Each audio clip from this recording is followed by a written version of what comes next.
Hello and welcome to the first Wisden T20 World Cup daily podcast. England beat Afghanistan in their Group 1 opener while New Zealand hammered Australia in a repeat of last year's final in the other game of the day. I'm Yas Rana and with me today is Mark Butcher and ESPN Quick Info writing reporter Matt Roller. We'll start with the England game. Butch, what do you make of England's approach with the bat? It took them 18 overs to chase down 113 net run rate. We'll talk about it with the Australia game, but that could be crucial at the end of the group. Afghanistan could have won that game as well, I guess, without that collapse at the end with the bat, and they were poor in the field. I think England got burnt a couple of times chasing low-ish targets in Pakistan. And games that they should have won, they kind of stuffed up by losing too many wickets early, particularly in the power play, being 3 down in the power play and kind of failing to chase down targets that they should have done in their sleep.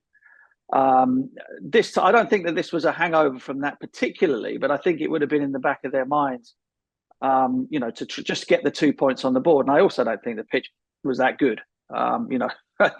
Afghanistan sort of collapse. Yes, it looked like a poor batting effort from Afghanistan, but most of the time a poor batting effort will end up with a team making 130 to 140. I think on a pitch, if you're struggling to make 120. Then it's been difficult. It's been hard work to make runs on. So England would have preferred to have done it with 5 overs to spare, I'm sure. But as it was, there was a threat there from Rashid Khan. And it wasn't straightforward for them to just keep peppering the boundary. Because if it had been, guaranteed they would have done it. I mean, they picked a team with all of their batting in it and left anybody out. So that's simply the case that they were pragmatic. Took the 2 points. We'll destroy somebody else another time down the line. Head nodding from you, Matt. You broadly in agreement? Yeah, I think so. I think it clearly wasn't the easiest pitch, was it? I think Liam Livingstone was the only guy to make any sort of contribution while scoring at above a run a ball across both innings, which tells you that it can't have been that straightforward a pitch. Someone like David Milan, who's been in pretty good touch actually over the last 2 or 3 weeks, scoring as slowly as he did, suggests that it was very much not coming onto the bat. It's clearly a ground with massive square boundaries as well. Which means that it's not easy to just pick off loose balls in the way that you might say Trent Bridge or an English ground. And also just in terms of the game management, I suppose Afghanistan have probably the world's best spin bowler in Rashid Khan, and then probably a top 10 spinner in Mujeeb. So I think they managed 1 boundary across those 8 overs, but crucially didn't lose too many wickets. And I think much as it would have been great from England's point of view to knock it off in 12 overs and leapfrog New Zealand and go top early on, I think they'll be looking at it as 4 wins is probably enough to go through. And if they manage games well, and I think you want to avoid getting too sucked into net run rate. And this was clearly a game they could have lost. Afghanistan do have a very good bowling attack, or at least a handful of very good bowlers. So as I saw it, while it probably wasn't quite the comprehensive win that you thought it might be after what was a complete team performance in the field, it was still, they avoided a banana skin. They avoided a defeat against a pretty tricky opponent who could still beat one of the big boys at some point in this group stage. And I think they'll just be happy to have 2 points on the board. Mark, 5 for 10 for Sam Curran, the best figures by an Englishman in the men's T20I ever. We'll get onto him in a second, but the tone was really set by Mark Wood. He bowled so quickly. According to CricViz, that's the fastest average speed anyone's ever had in a T20 World Cup game. His average ball was 92.6 miles per hour. He didn't bowl a single ball slower than 140 Ks. That's 87-ish miles per hour. What's it like facing bowling that quick? You would have faced Brett Lee and Shoaib Akhtar in their pomp. I thought Ramanullah did pretty well to nick the first ball that Mark Wood bowled. Well, I mean, I remember batting against guys bowling at that sort of speed in test matches, but you're not trying to score 8 and over in those mostly. So, so it was very much a case of, try and wear, if they bowl well, then you're just trying not to get out to them. You're trying to take them into the 6th, 7th over because they can't do it forever. But it's a very different scenario when you've got somebody doing it in a format where you've got to go out there and blaze into all parts. It must be incredibly tricky indeed. He's been building up to that anyway. I mean, some of the spells he bowled in Pakistan were frankly frightening, and they're much less fun to play against on pitches where the ball isn't bouncing regularly. If they're a little bit on the slow side and the ball's coming off at different paces, then it's no good at all. But I also thought what's probably worth mentioning is that Ben Stokes taking a new ball. The Topley injury sort of threw into focus. What are England now going to do? Topley was a banker for them with new ball and perhaps at the death. So you've got Chris Jordan as your death specialist, but you're not that happy about what happens with him at the top of the order. And all of a sudden, Ben Stokes has found himself in a completely new role, opening the bowling, and obviously did a pretty darn good job of that up top. And then and of course, Mark Wood, we know his job in the side is he's been very, very vocal about what he's there to do, and it's just to knock over good players. I mean, the fact that he did that at a rate of what, 5s or something today is a little bonus for you. But his only thought and the only thing that he's in the team to do is get good players out, and bowling at that sort of speed. I think he's going to do it. Yeah, I mean, Matt, one reason why I think it might be quite hard to work out exactly how good England are is that you've got 3 guys in their team who don't actually play that much T20 cricket. Mark Wood, across his entire career, has played what most players play in 1 year.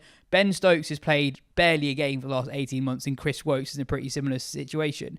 Mark mentioned Stokes bowling 4 overs today, 1 with a new ball. I think he bowled the 7th over as well. Is bowling Stokes' full allocation and fielding a side that has frontline batters at 7, is that workable against every opposition, or is that something that just works particularly well against Afghanistan? Do you expect Stokes to keep on bowling 4, basically? It'll be really interesting. I think part of it is probably the venue. So Optus Stadium is sort of notoriously one of the quickest pitches in Australia. I'm not sure it necessarily was today, but Wood was still clearly getting some steepling bounce from short of a length, as were quite a few bowlers. But it will be interesting to see how it develops. England obviously didn't use any of Liam Livingstone or Moeen Ali today, which I think they will do against certain opponents. I was quite interested leading into the tournament whether England would it feels wrong saying bat heavy or bowl heavy lineup, given that the team today, the bat heavy one, still had potentially 7 bowling options in it. But I did think there was a world in which they would have left out either Livingstone or Brooke and played the extra bowler just to give Buttler as much cover basically as possible and avoid potentially being an over short of the death or something like that. So I thought it was interesting they sort of doubled down on that bat heavy approach. I'll be interested to see whether they persevere with that throughout the tournament or whether it's something they do flexibly because, for example, today, I think you can quite often get into a point in T20 World Cups where if you have hitters down the order and you have a top order who, to be honest, the top 4, while they're all destructive players when they get going, most of them do take a little bit of time to get settled in. So you do risk, for example, having someone like Brooke as the spare batter who maybe does give the top order a bit of extra license, but might only face 5 or 10 balls in a game. So they might think that it's more valuable to have against, say, Australia, to have, someone who is nailed on to be able to bowl at the death, because I think you saw in the last World Cup, Chris Wokes, for example, brilliant new ball bowler, not such a good death bowler. So they might think that the best way to sort of avoid running out of bowlers is to have the extra option in the attack and just have someone that they can go to at the death in Chris Jordan and use him when they need to. But yeah, it will be interesting to see how it plays out. I would imagine for Ireland, which is the next game, they'll stick with a similar balance. They might even make a change with the fast bowlers and sort of look to manage people through the tournament because, as you say, obviously Wood and Wokes are both coming back from long injury layoffs. Curran had a back injury that ruled him out of all of last year, and Stokes occasionally in his he often does nowadays, but sort of moved a bit gingerly in his follow through and has clearly had heavy strapping on his knee throughout since he arrived in Australia. So they might make a change, but I think they'll stick with the balance for the next game. But beyond that, I wouldn't be that surprised to see one of the middle order batters squeezed out just to give Buttler even more flexibility, which has kind of been the way he's lent throughout most of his captaincy so far. Yeah, I can't remember the last time Ben Stokes played a game where he went the whole game without hobbling for quite a considerable part of it. The other thing that gives England quite a lot of flexibility is Sam Curran bowling at the death and kind of nailing that role. Mark, it's 4.5 years since he made his England debut as a teenager. England have all obviously identified there was something special about him early on. But what is it that makes him so adaptable with the ball? He's not tall. He's not that quick. Why is he so effective, and particularly the death? That's a role that so few players nail, and over the last few months, that is something that he's doing. Yeah, well, I mean, he's done it. He's done it a lot for Surrey. He's done it a lot at sort of the level below, and he gets a really good Yorker in. I mean, there is the first thing. He's not afraid to get a Yorker in. He's very good at getting a Yorker in. He also bowls a surprisingly slippery bouncer. I mean, he bounced out a couple of guys in Pakistan in the recent series down there. He'll pick up wickets with the short ball because people just aren't expecting it from somebody of his pace and size. So he directs that extremely well and gets it at a good height. And then you throw in the other variations, plus the fact that the sort of like the mojo's with him a little bit at the moment. I'm not entirely sure that England had this plan much beyond the last 2 weeks. To be honest with you, it just seems like they've fallen into okay, well, Jordan wasn't ready, etc., etc. Other guys are not particularly adept at bowling at the death. We'll give it to Sam and see how he goes. And since he's been in Australia, he's just been picking up wickets for fun and doing it quite brilliantly. He did it obviously in the matches against Australia. So there's a lot to be said for roles like that in a format of the game whereby you can be hero or zero without particularly doing anything different from one day to the next. There's quite a bit to be said for going with somebody who's got the spirit with him at the moment. But I don't think there's not a lot of accident that happens with Sam. I think he's very, very good at what he does. He, like everybody else bowling at death, will get tagged from time to time. But to have somebody that can go nose and toes and be very, very accurate at doing so is a great asset to have. Plus the fact he's left arm as well. Don't forget that. Having spoken to a couple of people who have worked with him and both at Surrey and in the 100, I think he's probably a slightly more like clever cricketer than people give him credit for, maybe, because I think he might not come across as a great intellectual or whatever, but I think in terms of cricketing IQ, I think he really tunes in team meetings. He knows plans for certain batters, and I think people have been impressed by how much he's retained information about players from different competitions that he's played in. So from international cricket and the IPL, bringing that into the Blast or the 100, sort of that banks with him in a way that you might not expect. And obviously a few of the Afghan players he wouldn't have bowled to much today, but there might be a few who he's come across in. For example, Rashid Khan, quite notable weakness against the short ball, and first ball bounces him out, caught the deep backward square. So. I think he's probably slightly more switched on than maybe sometimes he gets the credit for. I remember there's a segment on Sky during the England-New Zealand Test series in New Zealand a few years ago on that the two really flat wickets and England struggled to take wickets, and he did a segment. I can't remember who it was with. He was basically talking about how he was trying to get wickets on those flat pitches, and it was clear that he was very smart. He wanted to bowl around the wicket and extract any uneven bounce there was on the surface, basically bowling stump to stump, get LBW into play. So yeah, obviously a very smart cricketer. Matt, there's a lot of analysis done on Afghanistan that sometimes is a bit lazy. People talk about, oh, what a great story, talking about how great it is, look how far they've come in the last 10 years. And don't get me wrong, the story is amazing. But do you think they're eking the most out of what they've got at their disposal? I mean, Rashid Khan batting as low as 8 when you've got a few guys there with really quite mediocre domestic T20 records, let alone international T20 records. Then only defending 112, and Majid doesn't bowl until the 4th over, and Rashid Khan doesn't bowl until the 7th over. Yeah, I suppose it was an interesting one. I think it was a strange game in that I felt like 135, 140 could have made it really, really close. And I think I'm sort of slightly reluctant to be too critical of the bowling, given they managed to sort of eke the game out as long as they did, defending a low score. But that said, yeah, I do agree. I was surprised, especially given how well Rashid Khan has done against Jos Buttler historically, and how obvious it was that he was sort of the trump card in that game, how his and Mujib's overs were both sort of held back until the middle, because I didn't really think Afghanistan at any point looked like they were trying to sort of win the game by bowling England out. It looked more like they were trying to squeeze as much as possible, almost reduce the hit to the net run rate and make it as close a game as they could and hope something crazy happened at the end. So I did think that was an interesting thing. And then I don't know, with the bat, it's tricky. I think, as Butch says, it's clearly a really difficult challenge facing someone bowling 150 clicks and trying to hit you in the head. Wokes in the power play was brilliant as well. And I think clearly the batting lineup is, I think they lack the same, they don't have the talent that they have with the ball in terms of their batting lineup. In terms of stuff like Rashid, yeah, potentially he could have come in a bit higher. But yeah, I don't know. I think it would be hard to, I think you'd be hard pushed to say that Rashid batting at 6 or 8 would have made a huge difference in this game. I think really they just kind of lacked a bit of quality through the middle with the bat. Tell you where else they lack a bit of quality. I mean, the story and everything, they've been at the top table for long enough now. Their fielding is dire.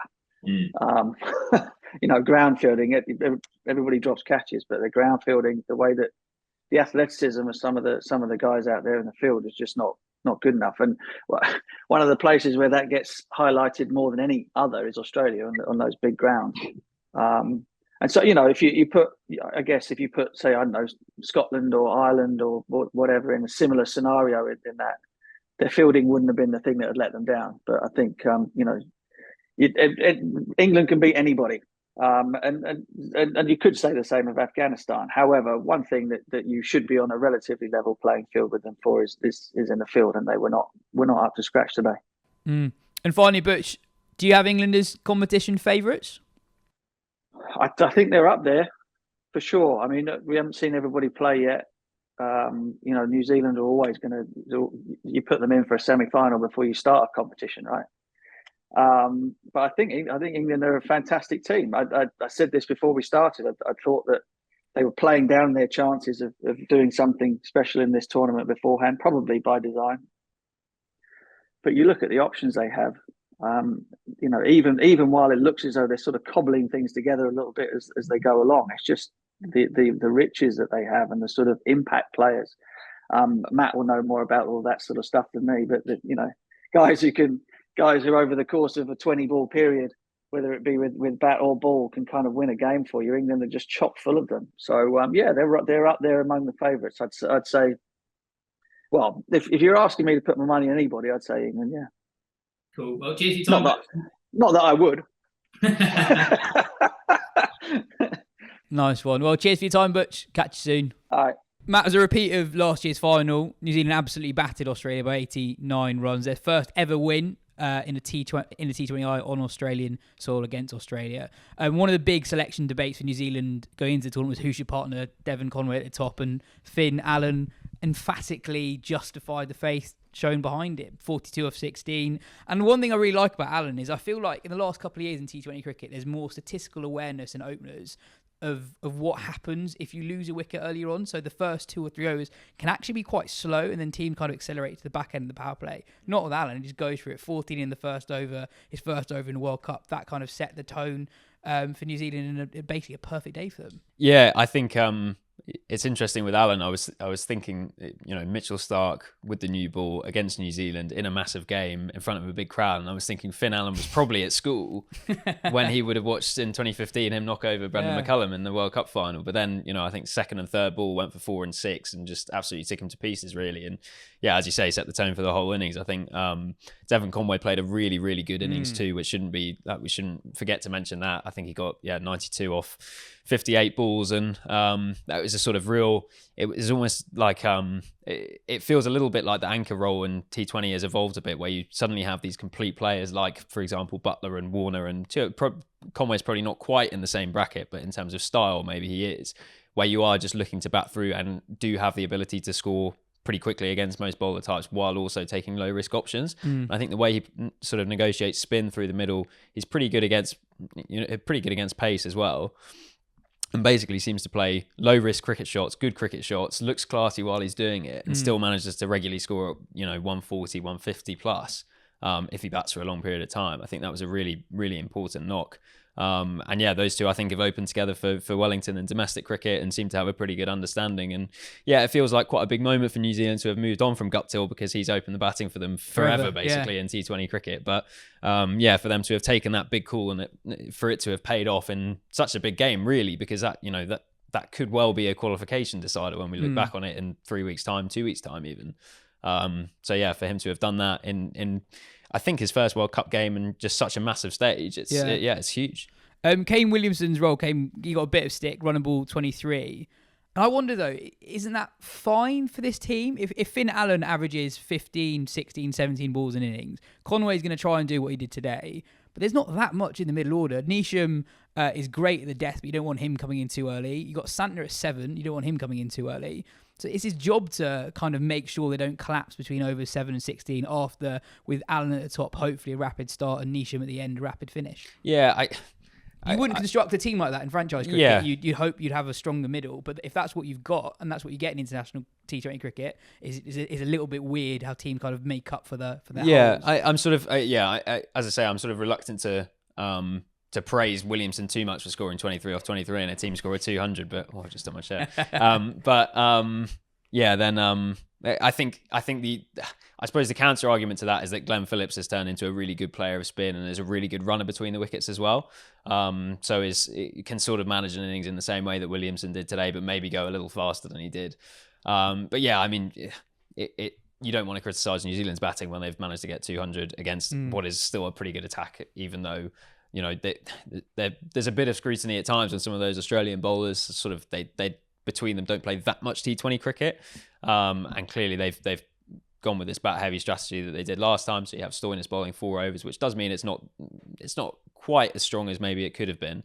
But you know, Williamson's, yeah, as you say, done a certain role. I think ideally he'd be going at 130 rather than 100, but it doesn't always happen. Yeah. He looks like he's been out of nick for a while, and he's I think Tom Moody said on our show before the start that he's clearly sort of struggled with his elbow, and that's still niggling away at him a little bit, even if it's, you know, he just can't bat for as much as he'd like to in training, which is he described him as a volume player and said that he's a guy who wants to hit 1 million balls in the nets, whereas actually he can only manage, you know, 50 at a time because his elbow still gives him a bit of grief if he pushes it too much. But yeah, I thought it was a really complete performance from New Zealand. I think, you know, it's a classic. This happens in every single ICC event where everyone says they're such a good tournament team, you can never write them off, but everyone kind of before is like, oh yeah, New Zealand, they'll probably come third in that group or fourth in that group or whatever. But yeah, I think also, you know, we'll come on to their bowling, I'm sure, but the fact that it was Tim Southee who was the destroyer really is quite interesting, because he's, again, sort of slips under the radar and did pretty well in the UAE last year and starts the tournament with 3 for 10 or something like that today. So yeah, it was 3 for 6. I'm looking at him and Boult have just extraordinary ICC tournament records in both T20 and 50 over World Cups. And with Southee, I kind of think he's quite a similar bowler to Wokes in white ball cricket, in that you wouldn't really want him as an overseas player in your team if constructing it, because he's quite one-dimensional. But actually, in an international side where you've got guys who can back you up at other phases in the innings, he's really, really dangerous. And I guess the big difference between this New Zealand team and last time is having Lockie Ferguson. He wasn't there, obviously, at the end of the last tournament. Having someone like him, one of the quickest bowlers in the world as well, gives so much to that attack. Just on Australia, just a bad day at the office. Those kind of days can just happen in T20 cricket. I think so. It's been quite interesting to follow them. I think one of the weird thing with T20 World Cups, and I think particularly with the last one and how Australia sort of came together in such an obvious way for those last 4 games and got on a roll, it's very easy to then say, because a team won the tournament, they were the best team there and they are unbelievable and we can't pick any holes in them. Whereas I think throughout the whole thing, you know, Australia have admitted that they got pretty lucky with winning a lot of tosses. I think they're a good T20 side, and I think they were rightly one of the favourites on home soil in this tournament. But I don't think they were sort of world beating far better than anyone else, and I think that probably showed today, where, you know, Warner got out early and that suddenly meant that Santner and Sodhi could bowl a string of right-handers through the middle who weren't that comfortable against spin. And Santner bowled really well today. Yeah, really and I think he's an underrated role player who does pretty well and can contribute with the bat. He's a good fielder and can bowl in the power play when he needs to. But it's tricky. I think Australia, there will almost certainly be some calls for Steve Smith to play, given they had a bit of a collapse, but I can't really see how he would have helped them chase 200. But yeah, I can't really see them making any changes either, because of the sort of the way the squad has ended up being constructed. I think the only thing they could potentially do is try and squeeze Cam Green in somehow, or, you know, I just can't see what else they're going to do. So I think they're going to have to stick with this team. I think it's a pretty good team. I wouldn't be surprised if they absolutely marmalised everyone else in every game that they play from now. But yeah, clearly didn't start as they would have liked. And I think there has been a little bit of the tone coming out in the build-up has been that they have played surprisingly much cricket recently, given Australia in particular don't often play that much international cricket. They've played loads recently.